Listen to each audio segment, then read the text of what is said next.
So, are we actually going to purchase a car today? My God, we are. I believe it when I see it.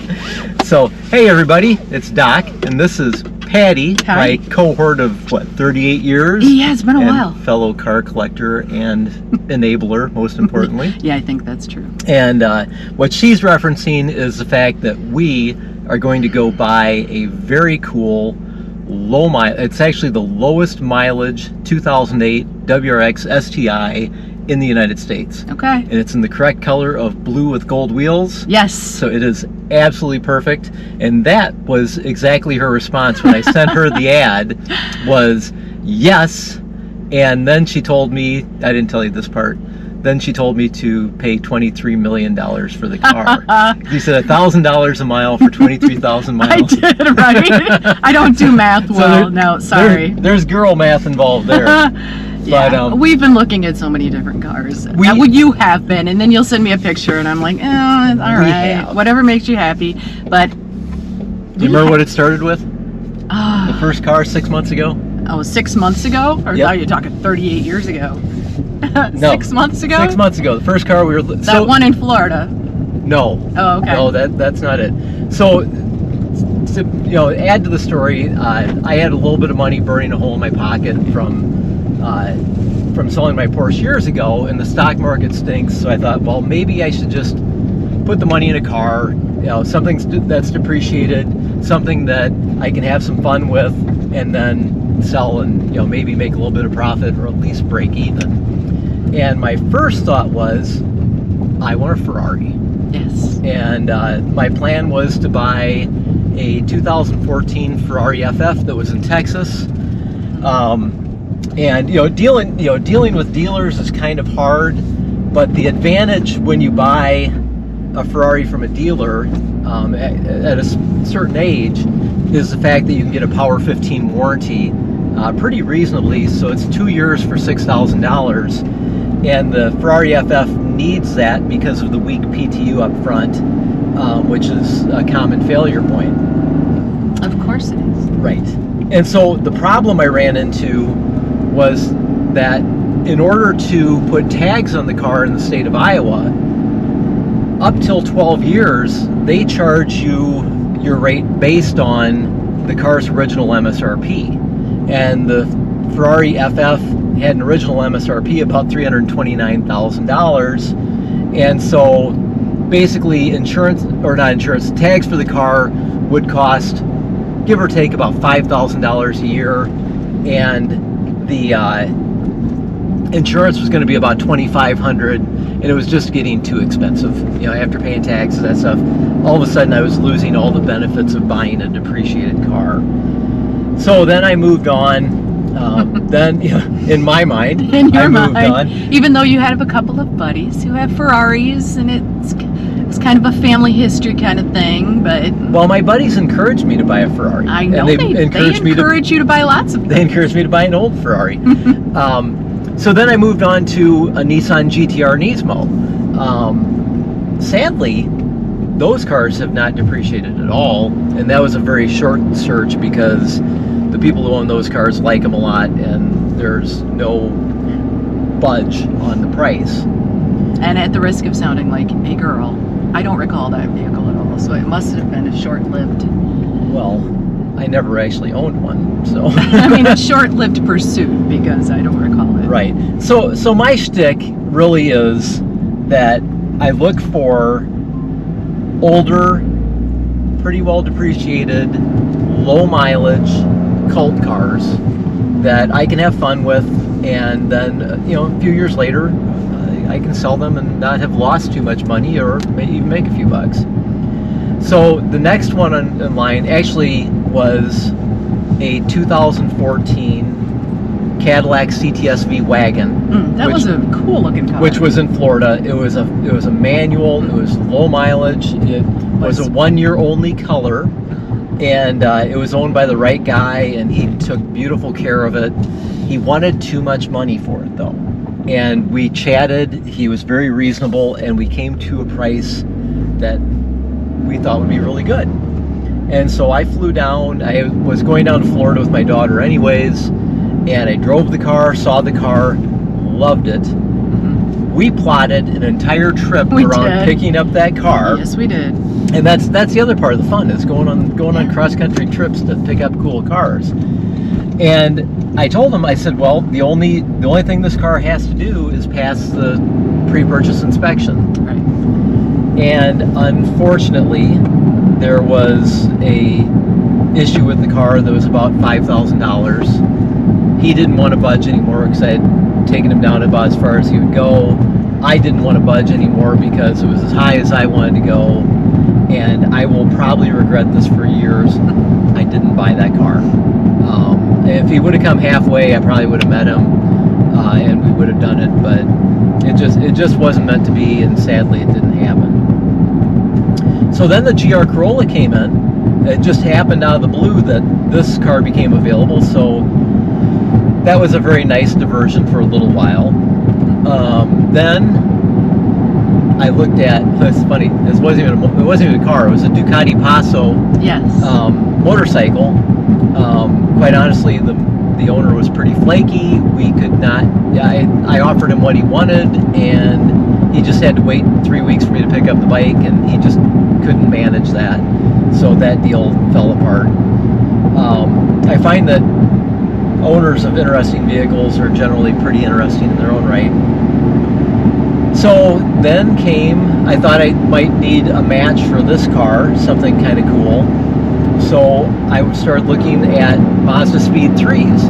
Super cheap, pretty easy to find a fairly low mileage one. Always pretty cool looking car. It was a cool car. Yeah. And the one that I found was up in Michigan, very low mileage.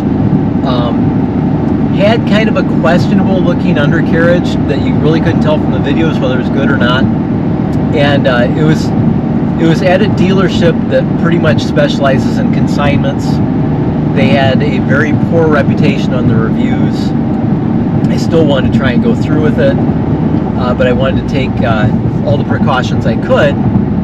So I told them that I would pay what they wanted, but the car had to pass a pre-purchase inspection. And their response was they wanted 100% down on the car before the pre-purchase inspection. And pretty much half the reviews on these guys basically said they weren't very good at giving refunds. And so again, I tried negotiating with them, told them I'd give them $500 down, non-refundable. It just had to go down the street to the Mazda dealer.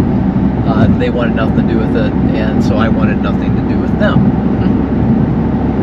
There seems to have been kind of an ongoing, what did you call it? An ongoing scenario with customer service, I think, too, lately. In some of the dealerships and stuff that you've experienced, it's not like it used to be. Well, I know what I got, and I'm not budging. Right. And with the previous market, that's cool, but with the current market, that's kind of cooling down, and they probably should be adjusting their attitude, in my opinion. So, and I've been searching for an early 2004-ish WRX wagon, which is the car that I was introduced to like hot hatches, and they're impossible to find. The cars are 150, 200,000 miles on their second or third engine, and they're rusted, and they're just totally impossible to locate. If you guys know of one, I'm certainly willing to pay up. Just throw that in the comments. But during the search, I just happened across this 2008 low mileage STI with like 24,000 miles on it. And I've never been in a bidding war before, but literally I bought the car sight unseen over the phone, with just looking at some pictures. We've had an STI and a WRX. Correct. At times, and always my favorite car. They were always the one I enjoyed driving the most. I think out of all the cars we've ever had, I've enjoyed that one. They're the most likable. They're the most Yeah. livable. They're fast. The manuals are, they're engaging. They're really good. This car is very much like our Subarus. I haven't driven this car yet. You will today. Great. It's been a while since I have driven a 5 or 6 speed car. But anyways, I found this low mileage WRX STI at a dealer, at a Jeep dealer, for goodness sake. That was strange. And the story behind it is it's had a couple of owners before. It looks like it's been very well taken care of.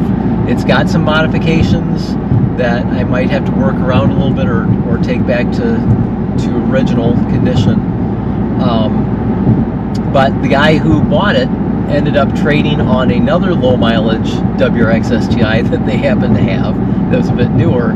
So we're looking really forward to this. It's going to be a beautiful drive because it's a little bit rainy now, but we're going to be going through eastern Wisconsin and Illinois, and we're going to see probably some beautiful leaves. So stick with us. We'll throw in a little pretty video, and next thing you know, we'll be picking up that car. Sounds great.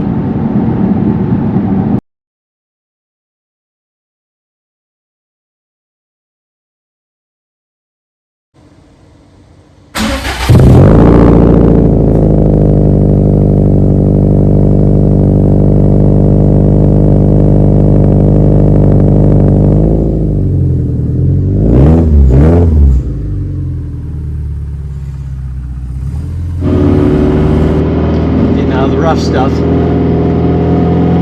And here we go.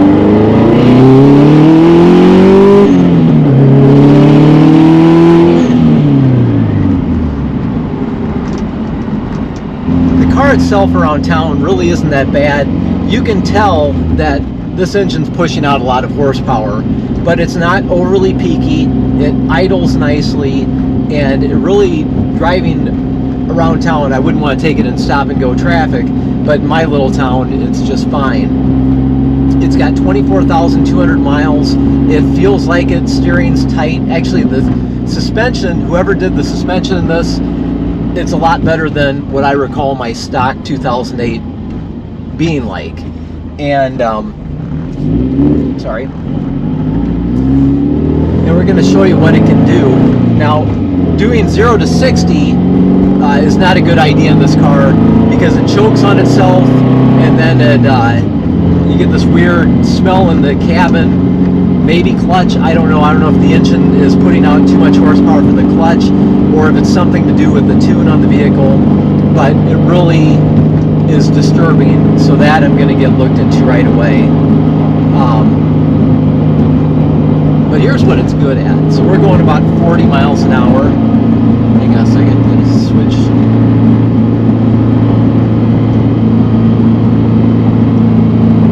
Get my other camera outside going. We're going about 40 miles an hour. We're going to wait till we clear some of these houses.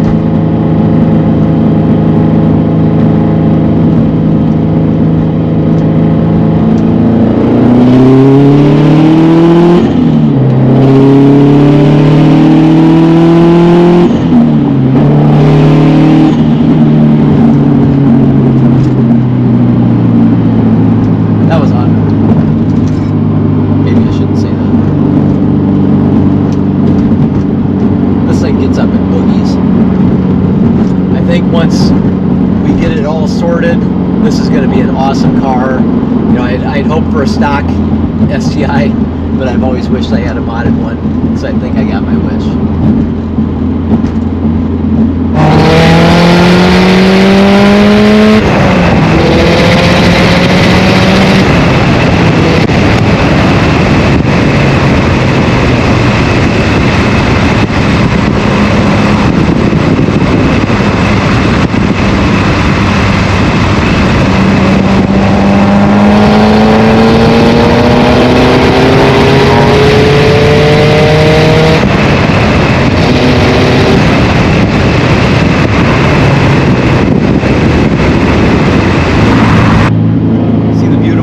Colors. Not that I'm watching it.